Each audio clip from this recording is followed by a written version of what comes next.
ಚುನಾವಣೆಗಳಲ್ಲಿ ಯಾವತ್ತು ಫೇಲ್ಯೂರ್ ಆಯ್ತು ಇವತ್ತು ಅವ್ರ ಕಡೆಯಿಂದ ಸ್ಟೇಟ್ಮೆಂಟ್. ಸಣ್ಣ ಅಪ್ಡೇಟ್ ಸರ್. ಜಲಶಕ್ತಿ, ರೈಲ್ವೆ ರಾಜ್ಯ ಖಾತೆ ವಿ ಸೋಮಣ್ಣ ಅವರಿಗೆ 2 ಪ್ರಮುಖ ರಾಜ್ಯ ಖಾತೆಗಳನ್ನ ಸೋಮಣ್ಣ ಅವರಿಗೆ ನೀಡಿದೆ. ಅಮಿತ್ ಶಾ ಅವರು ಹಿಂದೆ ವಿಧಾನಸಭಾ ಚುನಾವಣೆ ಸಂದರ್ಭದಲ್ಲಿ ಕೊಟ್ಟ ಮಾತನ್ನ ಬಹುಶಃ ಉಳಿಸ್ಕೊಳ್ಳುವ ಸ್ವರೂಪ ಇದೆ, ಗೊತ್ತಿಲ್ಲ. ಪ್ರಶ್ನೆ ನಿಮ್ಮ ಮುಂದೆ ಇಡ್ತಾ ಇದ್ದೀನಿ. Back to the debate. ಮುಂದುವರಿಸಿ ಸರ್. ಹಾಗಾಗಿ ನಾನು ಸ್ಪಷ್ಟವಾಗಿ ಹೇಳ್ತಾ ಇದ್ದೀನಿ. ಮತ್ತೊಂದು ಮಾತು ನೀವು ತಮಗೇನು ಹೇಳ್ತಿದ್ದೆ ಅಂತಂದರೆ, ಆಗಲೇ ನೋಡಿ ದೇಶದಲ್ಲಿ ಎಲ್ಲೋ ಮತ್ತೆ ತಿರುಗಿ ಪ್ರಾದೇಶಿಕ ಪಕ್ಷಗಳ ಕಡೆ ಜನಗಳು ಯಾಕೆ ಒಲವು ತೋರಿಸ್ತಾ ಇದ್ದಾರೆ ಅಂತಕ್ಕಂಥದ್ದು, ರಾಷ್ಟ್ರೀಯ ಪಕ್ಷಗಳಲ್ಲಿ ವಿಶೇಷವಾಗಿ INDA ಇರ್ತಕ್ಕಂಥ ಕೆಲವು ತೀರ್ಮಾನಗಳು ಇವತ್ತು ದೇಶಾದ್ಯಂತ ಕೂಡ ಕೆಲಸ ಮಾಡಿಲ್ಲ ಅಂತಕ್ಕಂಥದ್ದು ಸ್ಪಷ್ಟವಾಗಿ ಕಾಣುತ್ತೆ. ಯಾಕೆ ಅಂತಂದರೆ ಅವರಲ್ಲಿ ಮುಖ್ಯವಾಗಿ ಈ ದೇಶದ ಪ್ರಧಾನಿ ಕ್ಯಾಂಡಿಡೇಟ್ ಯಾರು ಅಂತಕ್ಕಂಥದ್ದು ಇವತ್ತಿಗೂ ಕೂಡ ಗೊಂದಲ ಇತ್ತು.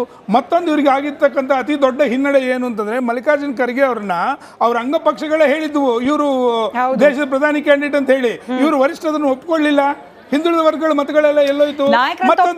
ನಟರಾಜ್ ಗೌಡ್ರೆ, ದಕ್ಷಿಣದ ಭಾಗದ ಕ್ಷೇತ್ರಗಳಿಗೆ ಏನಾಗಿದೆ ಅಂತಂದ್ರೆ, ಇವತ್ತು ಜನಗಳ ಆಚೆ ಕಡೆ ಏನ್ ಮಾತಾಡ್ತಾ ಇದ್ದಾರೆ ಅಂತಂದ್ರೆ, ಯಾವ ಸಿದ್ದರಾಮಯ್ಯ ಅವರು ತಗೊಂಡಿರ್ತಕ್ಕಂಥ ಕ್ಷೇತ್ರಗಳಿಗೆ ಎಲ್ಲ ಕೂಡ ಗೆದ್ದಿದ್ದಾರೆ.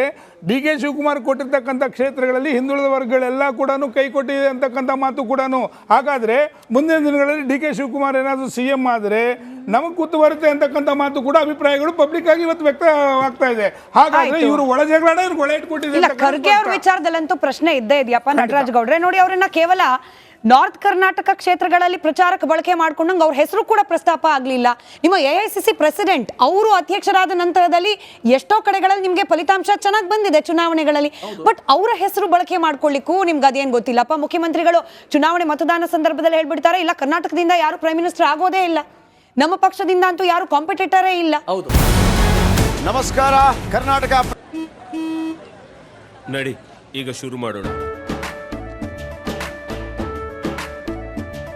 ಕೇಸರಿಯಿಂದ ಮನೋಲ್ಲಾಸ ಮನಸ್ಸು ಮತ್ತೇರಿ ಕುಣಿದಾಡಿದೆ ನೋಡು, ಮನಸ್ಸು ಮತ್ತೇರಿ ಕುಣಿದಾಡಿದೆ ನೋಡು. ಕ್ಷಣ ಕ್ಷಣವೂ ಆಚರಿಸಿ ಕೇಸರಿ ಹಬ್ಬ. ವಿಮಲ್ ಬಾಯಲ್ಲಿ ಹೇಳಿ ಕೇಸರಿ. ಪ್ರೈಮ್ ಟೈಮ್ಗೆ ಸ್ವಾಗತ. ನಾನು ಜಯಪ್ರಕಾಶ್ ಶೆಟ್ಟಿ. ಇಡೀ ಕರುನಾಡು ಇವತ್ತು ರೆಬೆಲ್ ಆಗಿ ನಿಂತಿದೆ.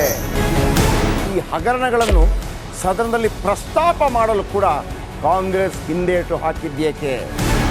ನಿಮ್ಗೆ ಸಂಬಳ ಅದಕ್ಕೆ, ನಿಮಗೆ ವಾಹನ ಅದಕ್ಕೆ, ನಿಮಗೆ ವೆಪನ್ ಅದಕ್ಕೆ, ನೀವು ಅದನ್ನು ಸೆರೆ ಹಿಡಬೇಕಾಗಿತ್ತು.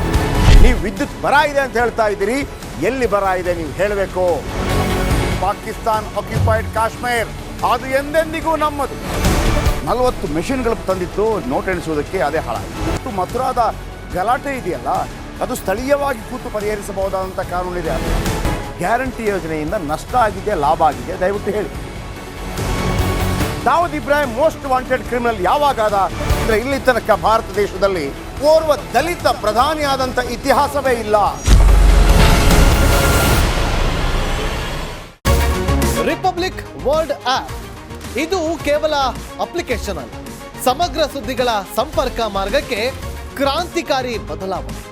ರಿಪಬ್ಲಿಕ್ ವರ್ಲ್ಡ್ ಆಪ್ ಕೇವಲ ಸುದ್ದಿ ಅಪ್ಲಿಕೇಶನ್ ಅನ್ನ ಪರಿಚಯ ಮಾಡ್ತಾ ಇಲ್ಲ, ಬದಲಾಗಿ ಡಿಜಿಟಲ್ ಸುದ್ದಿ ಬಳಕೆಯ ಹೊಸ ಯುಗಕ್ಕೆ ನಾಂದಿ ಹಾಡ್ತಾ ಇದೆ.